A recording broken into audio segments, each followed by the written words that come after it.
আসসালামু আলাইকুম। মির্জা ফখরুল ইসলাম আলমগীর এবং সেনাপ্রধান জেনারেল ওয়াকারের গোপন মিটিংয়ের ভয়ঙ্কর তথ্য ফাঁস করেছেন পিনাকি ভট্টাচার্য। পিনাকি ভট্টাচার্যের ফেসবুক স্ট্যাটাসে তিনি ব্যাপকভাবে তুলে ধরেছেন। গত 23শে অক্টোবর রাত 8টা থেকে 11টা পর্যন্ত সেনাভবনে জেনারেল ওয়াকারের সাথে জরুরি গোপন মিটিং করেছেন বিএনপি নেতৃবৃন্দ। মির্জা ফখরুল ইসলাম আলমগীরের সঙ্গে ছিলেন মেজর জেনারেল অবসরপ্রাপ্ত ফজলে এলাহি আকবর এবং আরেকজন অচেনা ব্যক্তি। গত 14 মাসে এমন আরও কয়েকটি গোপন অভিসার সম্পন্ন হয়েছে দুই জগতের এই দুই মানুষের। প্রধান উপদেষ্টা কি জেনারেল ওয়াকারকে রাজনৈতিক নেতৃত্বের সাথে আলোচনার অনুমতি দিয়েছেন? অতীতে কোনো সেনাপ্রধান এমন দুঃসাহস দেখায়নি। অনুমতি ছিল না বলে কুর্মিটোলা গলফ ক্লাবের পিছনের রাস্তা দিয়ে গোপনে সেনাভবনে পিছনের দরজা দিয়ে ওয়াকারের বাসভবনে ঢুকতে হয়েছে মির্জা ফখরুল ইসলামকে। প্রশ্ন হচ্ছে, এই দুই পক্ষ কি পেছনের দরজা দিয়ে অন্য কিছু করতে চায়? মনে রেখেন, সৈনিক ও জুনিয়র অফিসাররা ষড়যন্ত্রকারীদের সকল খায়েশ মিটাইয়া দিবে। দুইটি বিস্ময়কর বিষয়ে তাদের মধ্যে আলোচনা হয়েছে বলে জানা গেছে। জেনারেল ওয়াকার অধ্যাপক মোহাম্মদ ইউনূসের অন্তর্বর্তীকালীন সরকার হটিয়ে বর্তমান প্রধান বিচারপতি রিফাত আহমেদের নেতৃত্বে একটি তত্ত্বাবধায়ক সরকার প্রতিষ্ঠার পর নতুন নেতৃত্বের অধীনে আসন্ন জাতীয় সংসদ নির্বাচন অনুষ্ঠান করতে চায়।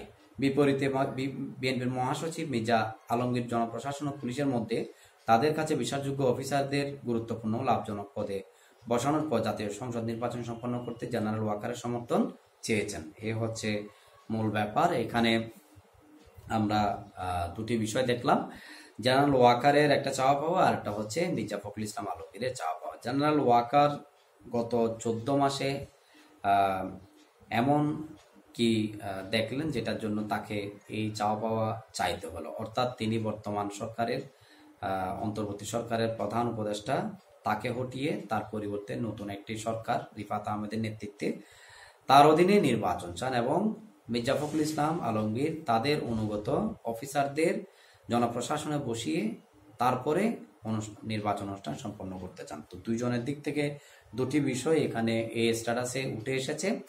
এই ব্যাপারটি আসলে বাংলাদেশের কোনো মেইন স্ট্রিমের মিডিয়ার নয়, পিনাকি ভট্টাচার্যের ফেসবুক স্ট্যাটাসে।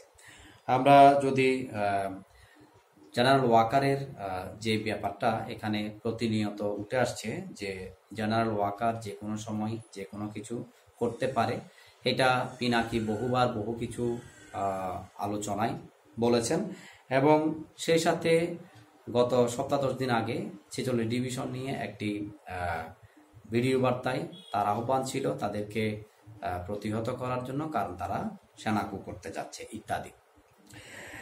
এখন আমরা গত 24 সালের 5 আগস্টে মানে সেনাবাহিনীর প্রধান জেনারেল ওয়াকারের যে ভূমিকা এবং প্রধান উপদেষ্টার নিয়োগের পর তার সাথে তার সরকারের যে দূরত্বের ব্যাপার ফেসবুক মিডিয়ার মাধ্যমে ছড়াছড়ি বা ঘোরাঘুরি করে, এগুলোর বিষয়গুলো যদি দেখি এবং পর্যালোচনা করতে যাই তাহলে বলতে হয় এখানে যাহা কিছু রটে তাহা কিছু না কিছু বটে।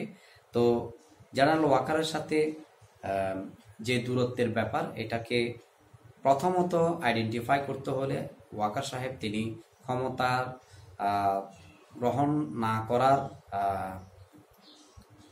যে ব্যাপার, অর্থাৎ তিনি চাইলে ক্ষমতা গ্রহণ করতে পারতেন কিন্তু তিনি ক্ষমতা গ্রহণ করেননি 5 আগস্টের পর। সেখানে 8 আগস্ট একটি অন্তর্বর্তীকালীন সরকার হলো এবং সরকার গঠন করার পরে তিনি যে বক্তব্যটি দিয়েছেন ডিসেম্বরের মধ্যে একটি নির্বাচন, এই নিয়ে অনেক রাজনৈতিক দলের তুপের মুখে তাকে পড়তে হয়েছে এবং সরকারের তুপের মুখেও পড়তে হয়েছে। মূলত এই বিষয়টিকে কেন্দ্র করে দিন যত গড়িয়েছে তার সাথে দূরত্বর জায়গা বা রাজনৈতিক অঙ্গন থেকে তাকে ঘিরে নানা কথাবার্তা মানে ছড়িয়ে ছিটিয়ে বেড়াচ্ছে। তো এই ব্যাপারটা যদি ধরা হয় তাহলে অবশ্যই একটা ব্যাপার এখানে তার আছে এবং সেই সাথে আমরা যদি আরেকটা ব্যাপার দেখি যে জেনারেল আজমি বলেছেন তিনি অর্থাৎ ওয়াকারুজ্জামান তার কাছে হাত জোর করে মাপ চেয়েছেন যে কোনো কারণে। আমি বিশদ বর্ণনা করছি না, বিশেষ করে যারা এখন বিচারের মুখোমুখি আছেন যে সমস্ত সেনা কর্মকর্তা তাদের বিষয়ে। তো এখানে প্রশ্ন উঠছে জেনারেল ওয়াকার তাদের বাঁচানোর জন্য অনেক চেষ্টা করছেন।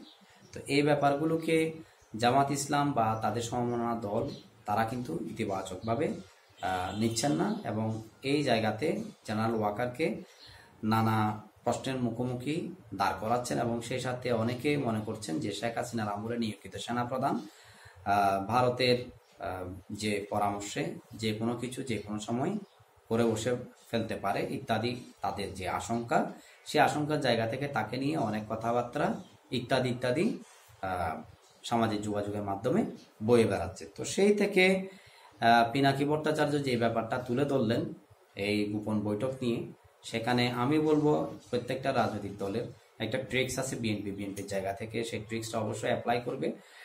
তো গোপনে হোক গোপনে হোক, এখানে সেনাবাহিনীর সাথে বিএনপি যেভাবে গোপনে বৈঠক করেছে অন্য দল করেনি তার কি নিশ্চয়তা আছে। প্রত্যেকের জায়গা থেকে ক্ষমতার মসনদে যাওয়ার চেষ্টা করছে। যেহেতু প্রধানমন্ত্রীর পুত্র, তিনি সজীব ওয়াজেদ জয় গতকাল এপিকে দেওয়া সাক্ষাৎকারে প্রথমবারের মতো বাংলাদেশের নির্বাচন নিয়ে তিনি কথা বলেছেন এবং সেই বিষয় নিয়ে কথা বলার পর থেকে বাংলাদেশের রাজনীতিতে আলাদা একটা আলোচনা সমালোচনা শুরু হয়েছে আওয়ামী লীগের নির্বাচনে অংশগ্রহণ করাকে নিয়ে। যদি নির্বাচনে আওয়ামী লীগ অংশগ্রহণ করে সেক্ষেত্রে বিএনপির জন্য অবশ্যই আশঙ্কা আছে। তারা গত 17 বছর ক্ষমতায় ছিল, বাংলাদেশের স্ট্রাকচারাল যে ডেভেলপমেন্ট সেগুলোতে তাদের স্বাক্ষর আছে এবং বাংলাদেশের আলোচনায় সমালোচনায় তারাও বাংলাদেশের মানুষের সাথে মিশা আছে, বড় একটি দল। সব মিলিয়ে অংশগ্রহণ করলে সম্ভাবনা যেমন তাদের প্রধান বিরোধী দল হওয়ার, তেমনি আবার সরকার ফর্ম করারও একটা ব্যাপার রয়েছে। তো এই জায়গা থেকে বিএনপির জায়গা থেকে তাদের যে ক্ষমতার যাওয়ার স্বপ্ন, সেই স্বপ্নের সেতু তারা যে কোনোভাবে বিনির্মাণ করতে চাইতেই পারে। এটা পিনাকি যেভাবে এখানে একেবারে ষড়যন্ত্র হিসাবে বা গোপন বৈঠক হিসাবে এই ব্যাপারগুলোকে ওয়াকার এবং সরকারকে মুখোমুখি দাঁড় করিয়ে এবং বিএনপিকে সেখানে ভিলেন বানিয়ে যে বক্তব্য দিয়েছে, এটা মূলত পিনাকি মনে করেন যে সরকার যদি পরিবর্তন হয়, তারা এখন সরকারের যেভাবে মাথা ঘামায় সেই মাথা ঘামানোটা বিএনপি অ্যালাউ করবে না এবং বিএনপি তার এই ভক এগুলো বাংলাদেশে যাতে না আসে তার চ্যানেল বন্ধ করে দেবে। এখন তার যারা ভিউয়ার্স আছেন সবগুলো কিন্তু বাংলাদেশের, অধিকাংশ মিলিয়ন ফলোয়ার। তো এই মিলিয়ন ফলোয়ার যদি তার ভিডিওগুলো দেখতে না পারে, তার ইনকাম অফ সোর্স এটা কিন্তু বন্ধ হয়ে যাবে। তার যে বর্তমান ইনকাম, যেখানে সে চাকরি করে সেই জায়গার 10 গুণ ইনকাম তার ইউটিউব থেকে, তো এটা বন্ধ হয়ে যাওয়ার আশঙ্কা থেকে তিনি মূলত এই ধরনের মন্তব্যগুলো জন্ম দেন এবং আলোচনায় থাকেন। আশা করছি আপনাদের ব্যাপারগুলো আমি আমার দৃষ্টিকোণ থেকে তুলে ধরেছি। আপনাদের সাথে নাও মিলতে পারে, আপনারা চাইলে আপনাদের মতামতগুলো তুলে ধরতে পারেন। এখানে আমার যে মন্তব্য এইগুলো আমার ধ্যান ধারণার জগৎ থেকে করা, আপনাদের ধ্যান ধারণা বা আপনাদের দৃষ্টিকোণ ভিন্ন হতে পারে। কমেন্ট বক্স খোলা আছে, আপনারা আপনাদের মতামতগুলো কমেন্ট বক্সে তুলে ধরতে পারেন। এবং সেই সাথে যে গোপন বৈঠক বলা হচ্ছে এবং গোপন বৈঠকে যে ব্যাপারগুলো বলা হয়েছে, প্রধান উপদেষ্টাকে হটিয়ে নতুন সরকার এবং প্রশাসনে বিএনপির পছন্দের লোক বসানো, এই ব্যাপারগুলোকে আপনারা কিভাবে দেখছেন বা আপনাদের দৃষ্টিভঙ্গি কি, এ ব্যাপারেও আপনারা লিখতে পারেন। ভালো থাকুন, সুস্থ থাকুন, সবার জন্য ভালোবাসা। আসসালামু আলাইকুম।